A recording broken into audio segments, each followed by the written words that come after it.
It up. All right. Hey, everybody. I am here with my friend, Chris Askew.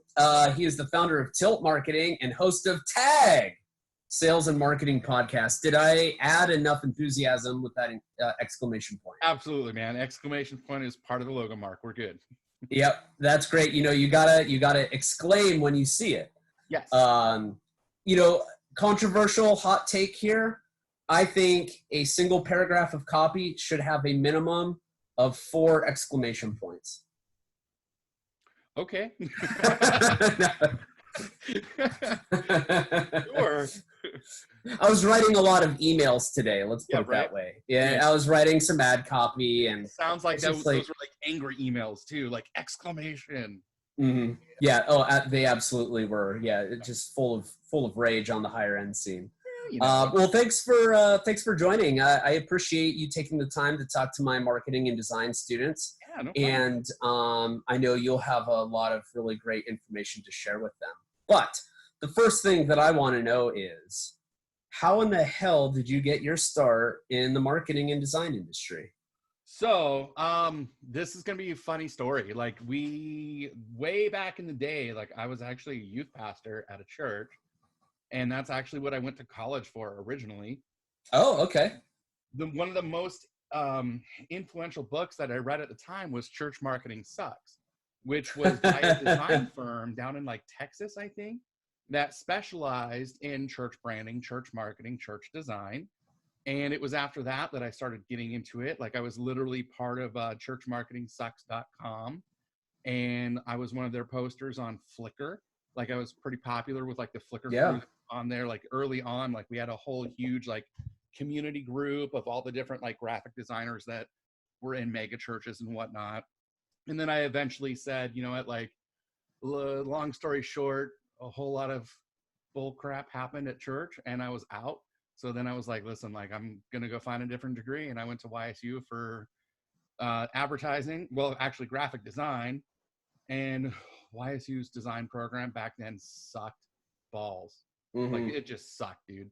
Like when I was there, like you didn't even touch Photoshop until halfway into your junior year.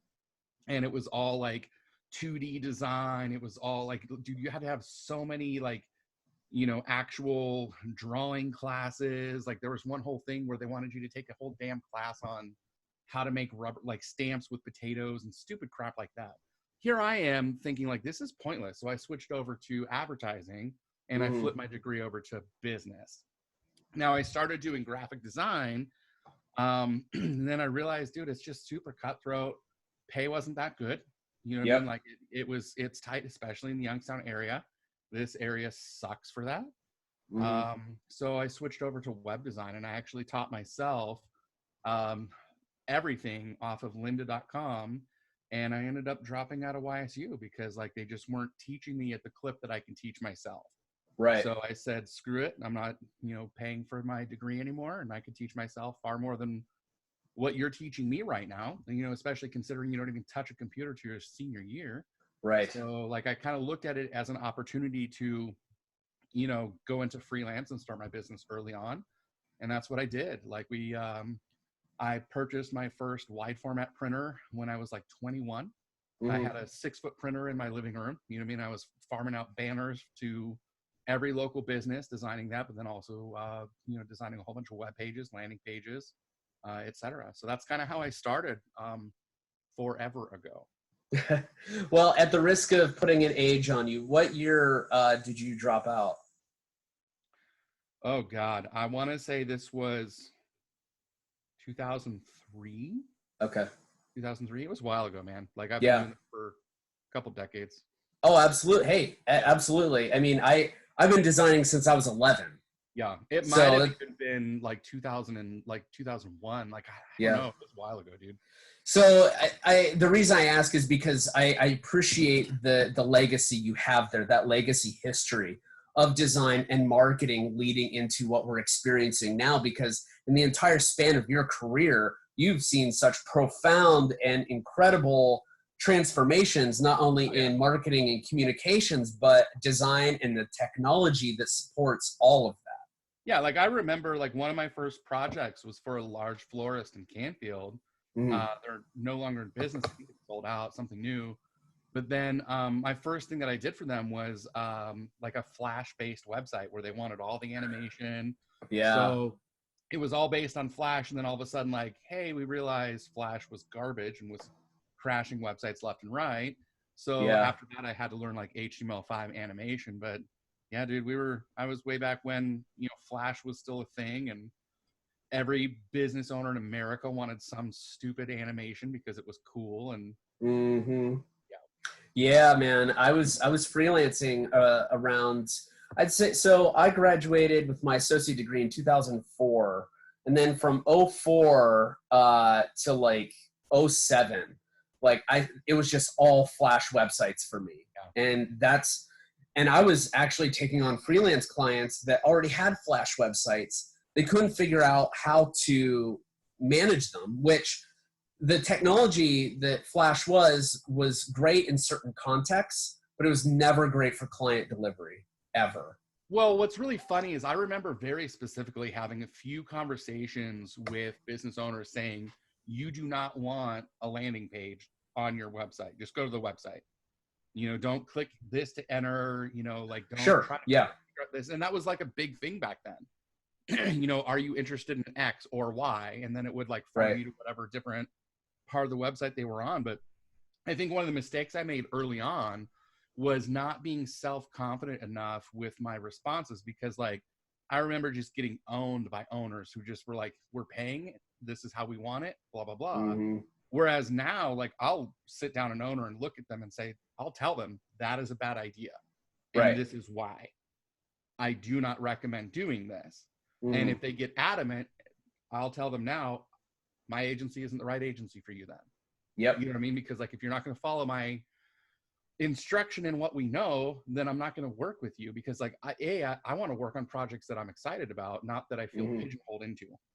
Right. You know what I'm saying? And like, Don't I waste do, my time, yeah, basically. exactly, Yeah. exactly. And not only are you wasting your time, you're wasting your end users' time, your customers, Oh. because like there's so many things, like even now, like, Yep. oh, okay, so it's not Flash landing pages anymore, but what is it now? It's still sliders. Like I'm driven insane by Yeah. business owners who still think that this is a good method online. And Mm. I'm sitting here thinking like, dude, like think about your attention span. Do you really sit there for 45 seconds sliding through every freaking thing on somebody's website? No. Right. Right. You're wasting people's time. You're wasting design time, and that's precious space. You know what I mean? So like it's sometimes like I think one of the biggest things that I can encourage your students on is know how to defend your position. Yeah. You know how to be confident in what you're saying. And even if you get kickback from it, defend it.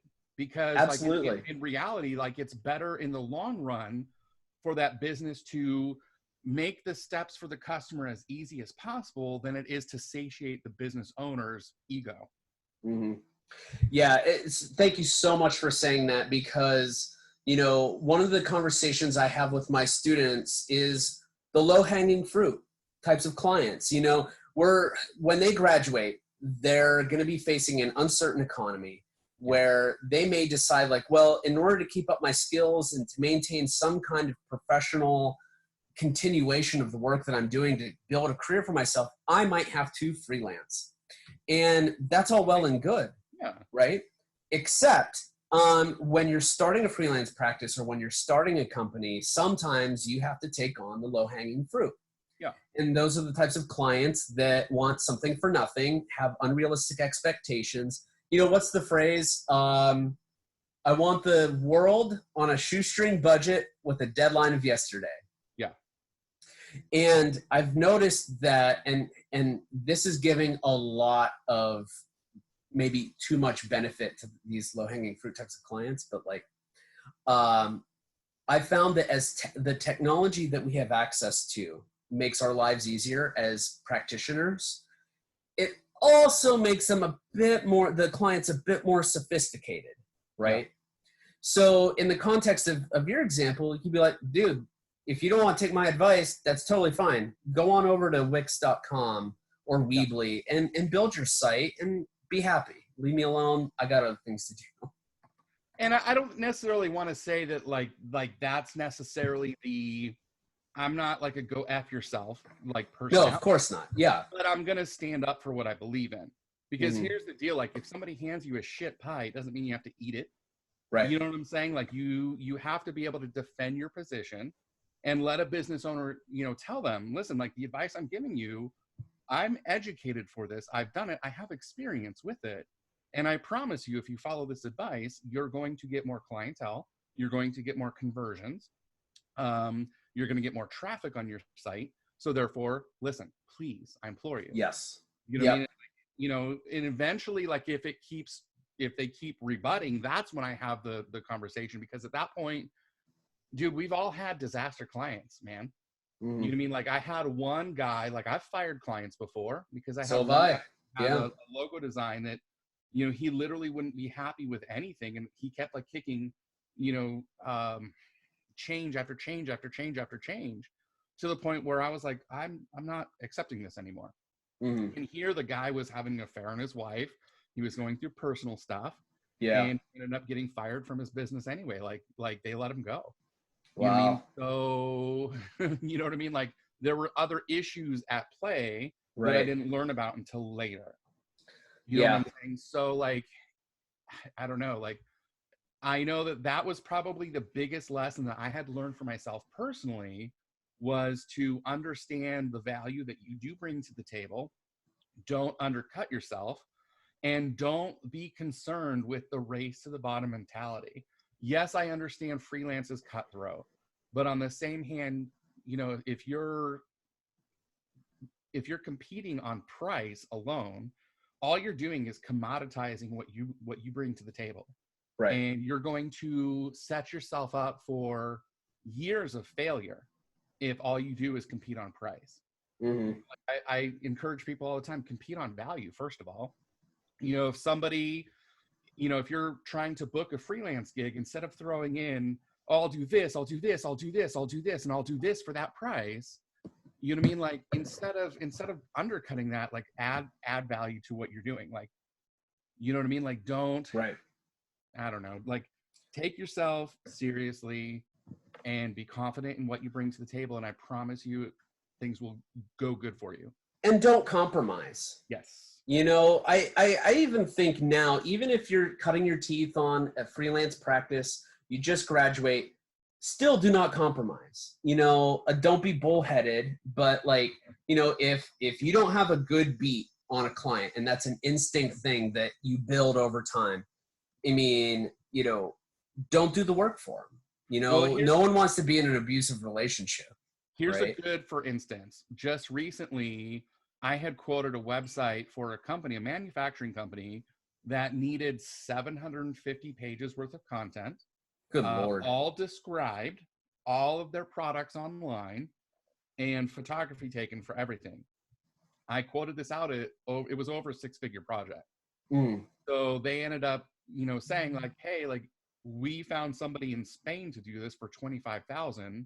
Will you match that price? No.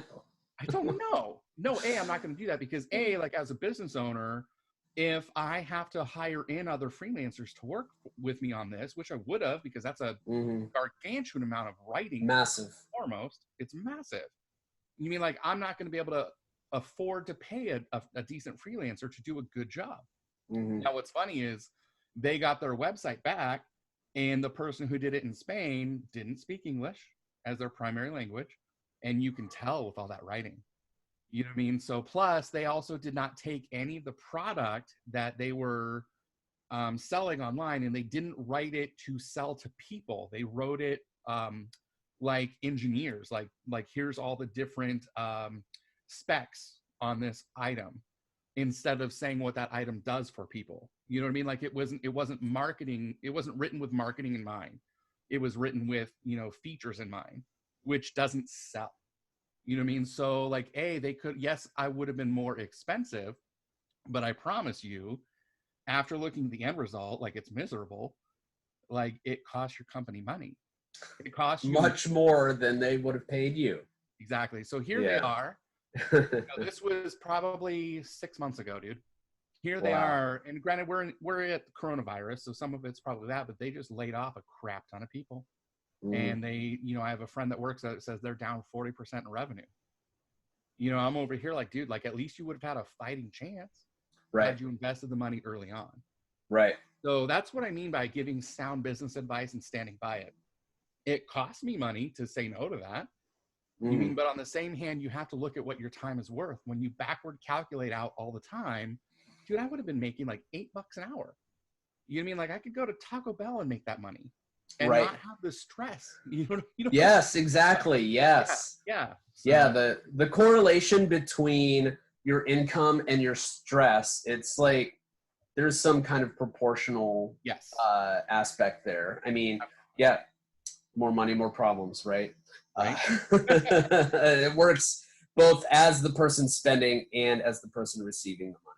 Yes. Yeah. And that actually brings up another great aspect that I think that some people don't necessarily know when they first start. So for example, if it's a designer, they're coming into a situation thinking, I need to make a visual solution for a marketing problem, right? And then it turns into, well, oh, all of a sudden I'm expected to give them business advice. Yep. And like a lot of designers don't have that baseline business experience, especially earlier in their careers. And what did you do to build that experience for yourself? Oh, I still build that experience. My favorite book that I read that keeps me up on, design, marketing, branding, etc. Harvard Business Review. I swear Absolutely. by it. Yep. I swear by it, man. That's one of the best resources out there to keep yourself fresh. Yeah, it's not design centric, but it keeps yourself fresh on the business front of things. Right. Which I think is absolutely crucial. So I read probably more business books than I do design books. Yep. Granted, I'm the agency owner and I hire out freelancers, but still, like, as a freelancer, I highly recommend having that business acuity to yourself. And there's a couple really good books on that, for designers. I might not have it with me here, but I'll shoot you it in like an email. Sure. But there was one that I read. His name is Logomotive is the company. Jeff Fisher, I want to say, is his name. But it's the Savvy Graphic Designer's Guide to Success. That was one of my first business books that I had read as a designer. And it rocked my world because it was 100% about the business side of things. What do you do for a contract? How do you set up a contract? How do you set up billing? How do you set up billing for clients who are assholes? Because we charge. Right. Pardon me if I'm swearing. Am I allowed to on this? Absolutely. Okay. All right. So like I have an asshole fee. Like if I determine during the meetings that you're going to be difficult to work with, I upcharge you. I do. It's between 20 and 30% more. Just for presenting like you're going to be a problem. Right. Now I'll change that if I determine that you're easy to work with. Sure. But like it is what it is. Like it's something to be aware of when you're quoting and you're doing that. But then that's also another thing. How do you quote out projects? How do you bid out projects? That was one of the hardest things to figure out early on. But really, when you look at like math and what you need to exist as a business, it starts to get easy, but you have to take real assessment and stock of what your goals are, what your business goals are, how you're going to grow. But then that's all business questions that you have to start answering. So now once you start answering all those questions, you're going to realize, well, shit, jumping on a Fiverr isn't going to pay my bills. Right. You know what I'm saying? Oh, yeah, that's not the goal. You know what I mean? Like the goal is to get yourself to a point where you can provide good business advice for a person. Because here's the thing. Like if you're not solving a business problem for your client, dude, you might as well go back to school and finish your business degree. You know what I mean? Because like you can't design it's more than just making things look pretty. Like it has to serve some sort of business function first. I mean, because design without business is just art. You know what I'm saying? Exactly. Yes. So, I always focus on solving the business problem first. What are you trying to do to grow? Who's your customer? Who's your target market? Who's your target audience? And then you design for that target audience. You don't design based off of what you think is good or what you think is trending. You know what I mean? Like if you're business that you're dealing with sells to 40-year-old moms, then you have to design like you're designing for a 40-year-old mom. Right. It is what it is. You have to be a chameleon in that respect. And, you know, I definitely don't think that design school right now, it does permit for the opportunity to explore style, right? Yes. However, I don't think students find value in exploring style, because once they start to see a trend in how they're designing solutions, and then the reinforcement that they get on the grading side of things, Yeah. you know, it's kind of interesting, because then they'll stick to that style. So, you know, when I had graduated, when I was in school in 2003 through 2005, maybe 6, right?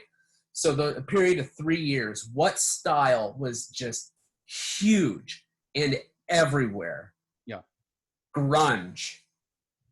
The grunge design style was everywhere.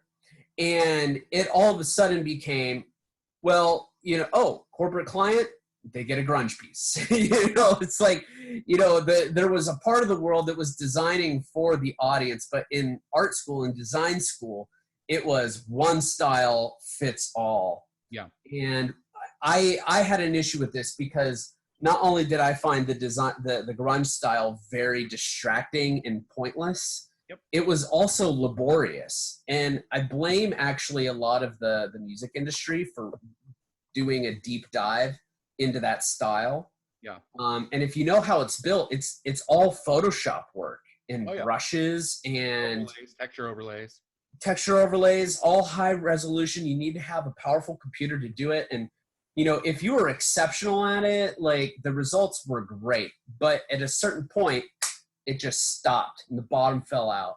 And then you'll still see it around. I mean, like, but it's contextual. Right. I mean, like, where I see it a lot right now is in sports marketing. Yeah. I mean, for different, you know, NBA teams, NFL teams, etc. If you check a lot of their Instagram, you know what I mean? Like, it's a lot, or even like Dribble, some of the artists who are behind the NFL and NBA, that's what they're producing, is it's a lot of like modern grunge. Right. So it's heavy texture background, you know, it's on ripped paper kind of a thing. Like, it's still present, but it's definitely, you know, it's definitely shifted with that modern feel. But again, it's for something that's industry specific, that accepts something like that. It's not for corporate clients. No, of course not. And it's not even small business clients. It's not nonprofits. It's like exclusively entertainment and athletics. And like, if you're good at that style, like, yeah, you found your niche, right? Which is great, because entertainment and athletics can generally afford more higher billable hours. Absolutely. So, yeah. So, you know, my style, I try to be a bit of a chameleon, and that's one of the reasons why I love brand standards manuals, because all of that stuff is defined. And, you know, in design school, I mean, I think for the most part, those principles are being conveyed, but whether or not they're being practiced on the student level to build out that roundedness, I'm not seeing it. Yeah. It's either you're a Swiss minimalist or you're something else. Yeah. And I think one thing that, like, hey, if I could say this to students too, like, because we've worked with some, you know, with a bunch of different interns from like YSU area, Kent area, etc. But one thing that I can say, like, I've seen consistently, even with like young graduates from YSU, is like, God bless, you have to get out of that experimental phase. Right. You do. Because like, the name of the game in advertising, like in my world, is get shit done quick. You know what I mean? Like, I don't have time for you to play around with a whole bunch of different things.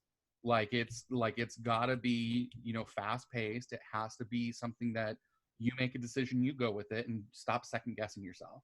I mean, on the same hand, if agency owner or business owner tells you like, you've missed the mark, like, dude, you got to do something else real fast. Right. You know what I mean? But like, that's the biggest thing, is I've seen too many students not lollygag, that's not the right term, but they just take too long in that experimental phase. Whereas like, dude, like, oh Lord, like, that's okay if you're doing freelance and you're cutting into your own time, which then cuts into your money that you're making. But if you're working for an agency, like, you've got to be quick. Yeah. I mean, especially if you get a job with a big agency, like, they demand that, because that's all billable hours at that point. Yep. So Yeah, and it's an aggregate, and depending on where you're at, they may just round up to the Yeah. nearest tower. So, you know, and if they're charging hundreds of dollars an hour, like they're not gonna. Like, I would say the most detail or most attention that is paid to anyone or anything in an agency is those billable hours. Yep. You know, I mean that's what keeps the whole thing afloat, right? Yep. So, so let's switch gears for a little bit because I'm curious as to how the coronavirus outbreak is disrupting your work day or your work life, work for your clients, etc. This has been a real fun time. Like, dude, I don't feel like I've had time to breathe. Like, Yeah. I don't have time to get all the things done that I need to get done. Because, like, if you want to think about it this way, like, so many people are like, oh, we're out of work, blah, blah, blah. But I've actually found more business leads during this time than any other time, like, in the first several months of the year. So, like, every single business on earth is having to pivot their entire marketing strategy Yep. right now on the fly. You mean, like, a good, for instance, is one of my clients is a kickboxing studio franchise. So we've had to take their entire content and translate it into YouTube. You mean to where Yeah. they're doing all of their workouts instead of one-on-one in person. Now it's all online. I've had to suspend all of their marketing, all their digital marketing, all of their targeted marketing, and we've had to recreate 100% of their assets, 100% plus add on a layer of video assets that we had never even talked about doing for them. So, you know, it's been like just a giant. The biggest thing I could say is, like, this has been just a humongous pivot for so many businesses. And the good news is, for many businesses, man, like, you're never ever at another time in American history going to have this many bored eyeballs at home looking for something to consume. Yep. So when I coach my businesses that I work with, now is not the time to step off the gas. If anything, now's the time to pour some gasoline on the fire. Absolutely. And actually get more present out there.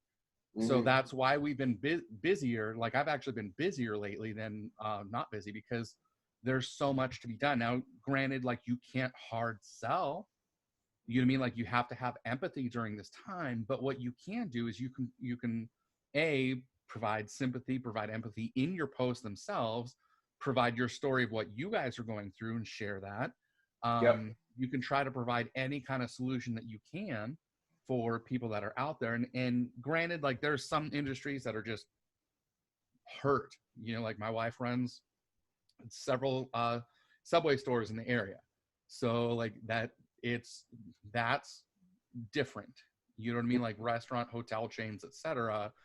But there's a lot of businesses who are starting to really understand that, dang, we should have pivoted to digital years ago. Oh, yeah. I mean, and now it's kind of like emergency mode, where they're doing their best to figure out Zoom, where they're doing their best to, you know, say, like, hey, like, we need extra people to be working on this. Where can we find those people now? So digital work and remote work is going to be really ubiquitous over the next month, especially because they just expanded all the shutdowns for a whole nother month. Yep. You know what I mean? So part of me wants to say, like, okay, hey, I know this situation sucks, but I think there's going to be some really good, lasting, positive change because of it. Absolutely.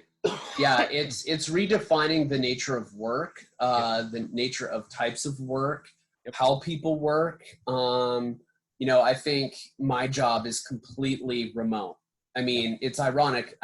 My job title is Associate Director of Student Engagement. That implies I communicate and engage with students, right?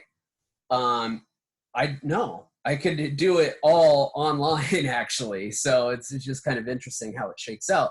So yeah, we might see some changes there, and we might see some changes on how that affects entry-level positions. You know, I could see some of my students working remotely here in Pittsburgh, but they're working for companies in Silicon Valley. Yeah, you know, I'm a good example of that. You know what I mean? Like, I actually don't consider myself competition with any of our local ad agencies in Youngstown. Right. Like, because I don't have any Youngstown clientele at all. Right. got all of my clientele from my podcast and from LinkedIn. It's all remote. Everything I do is remote. You mean, and Youngstown is a little bit of a difficult client because like people in Youngstown, because like it's an older mentality. Yes. So traditional marketing is still something that you have to fight against. You mean like I was working for another ad agency and they've had large clients in Youngstown, and it was all traditional media spend and billboards still. Yep. Up to millions of dollars a year. And I was trying to advocate and say, hey, guys, do you realize legitimately the national average for businesses are spending 50% of their budget at least on digital marketing? Right. You're spending 3%. Youngstown's way behind. And not only is it behind in marketing, but it's also just behind in mentality. Yes. You know, like a big mentality has been, I refer to it as AIS, ass and seat. You mean a lot of business owners require physical presence in their building for them to, I'll just be blunt about it, micromanage you. Yep. I mean, that's really what it is. You know what I mean? And like, it's that fear of, hey, if you're working remote, then you're not really working. You're just, you know, jerking off playing Call of Duty or whatever, which is retarded. Right. You know what I mean? Like, yeah. You know, that's not the right way to think about it. You know, there's plenty of remote work that's out there as long as you're responsible and you get your stuff done. Right. You know what I mean? So other areas get this. Youngstown really hasn't. So I'm very hopeful that this scenario is like a shaking wake-up call to Youngstown to adopt standard, like industry standard. I'm not even talking about adopting future stuff. I'm talking about adopting stuff that's been popular 5 years ago, dude. Catch up to the present. Yes. Really? You'll be okay. Yeah. I promise you. I promise. Yeah. Yeah, I'm with you there. And, you know, I won't blanket comment that position for the whole Midwest. Yeah. But there are many Youngstowns out there. Many. Yeah. And that is absolutely a dilemma. So, okay. Moving forward. So the coronavirus has kind of disrupted maybe your clients, like you said, but not so much your life, your working life. So you work remotely. You don't have a brick and mortar shop. Yeah. And I think also that is true, meaning there's going to be more of that. There are going to be more people creating businesses and keeping them out of their houses. I mean, Plus Public is run out of my office, my home office, which is where I'm at now. I don't need a brick and mortar place to do good work, right? And in fact, sometimes the best work is done at home. Dude, even when I was working at an ad agency, I got far more done at home than I did when I was at office. Because like when you're in the office, you get wrapped up in so many stupid, pointless meetings. Yes. That take your time, that distract your focus. But when I was able to be at home, like I was able to write better. You mean I was able to design better because it's a distraction-free environment. Right. So I think the mentality that you're less productive at home is like one of those, I hate to use this phrase, but like an okay boomer mentality.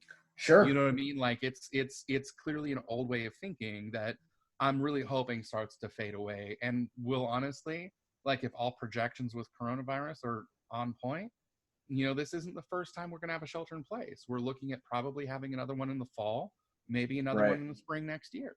We haven't. Yeah. This so is like just the beginning. Yeah. This is just the beginning. Buckle up, Buttercup. Like business is changing, whether you like it or not, you know? Kind of a scary prospect, but you know, it's just something that I think will determine the resiliency and the adaptability of not only the marketing and design and comms disciplines, but those that practice within them. Yes. So if you can roll with those punches as best you can, then you'll have a stable career. Yeah. You know, however it looks, you'll still be in the game. Well, and it's you know, advice I would give your students too is it's the same advice. You know, everything's not really changed in business. It's just been amplified. All right. Right. So your best bet to being marketable and employable is what? It's knowing more than one thing. So rather than just being a designer, you are probably also going to have to be a writer, you know, a video editor. You're probably going to have to know interactive design or some sort of web design. Yep. It's literally no different now than it was a year ago. It's just literally amplified. So, the best thing I would say is during this time, instead of, chilling out and watching Netflix and watching Tiger King, go on. Which, by the way, would not be popular at all, right? unless it was for this outbreak. Yes. Yeah. I will totally add that is 100% true.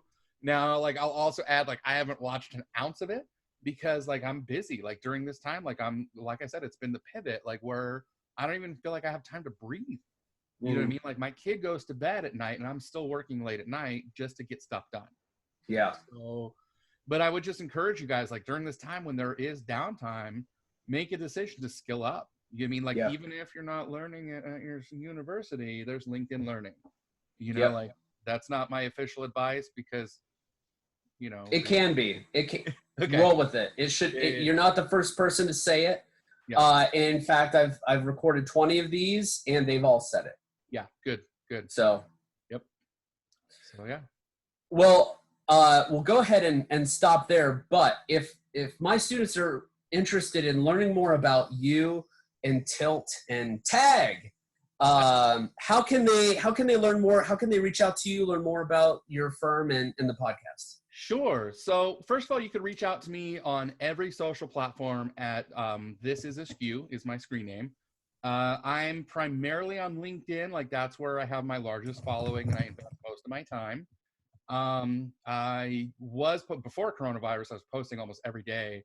Now I'm only posting 2-3 times a week because I've been busy. But once that settles down, I'm going to get back to regular posting.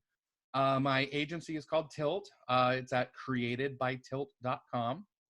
My podcast is called Tag, and that is at tagteamup.com. You can also find it in Apple, Spotify, Google Play Store, wherever you listen to podcasts. It's a trending podcast now, at least it was for a little while. But that's just Tag Sales and Marketing. Other than that, just hit me up on Instagram, hit me up on LinkedIn. I'm always accessible. I'm always willing to try to do my best to educate and teach. That's a big thing that I like. I love having interns. I love teaching people, and some of my interns that I've used to have in the past are actually good friends now. You know what I mean? It's been a good relationship. I've always enjoyed investing in other people because I think the more you invest in others, not just students. You mean even I've been offering during coronavirus time, I've been offering free marketing advice. You mean where it's hey, I'm available for a digital Zoom call and coffee online. And because I know this has been just a cluster of a time and some businesses can't afford it, I'll do my best to invest and to give back to the community by just giving away whatever I can for free right now. Part of that is just to build a relationship. So hey, if you want to get in touch, if you want to learn, I'll help you grow however I can. You know what I mean? I'll give you whatever advice that I can possibly give you, and we'll go from there. Cool, man. Well, thank you so much for your time. This was amazing. Students, don't hesitate to reach out to him. He is very accessible. One day I messaged him at 2:30 in the morning asking him if he thought ice cream was soup. We got into it. He didn't sleep the rest of the day. No, I'm teasing, but he is accessible. Thanks again, Chris. Ice cream is soup if you let it sit out. So yeah, right? All right. Well, that's a whole other separate recording. Right. Thanks, man. Hot dog a sandwich. I'm not touching that one. All right, man. We'll talk to you later. All right.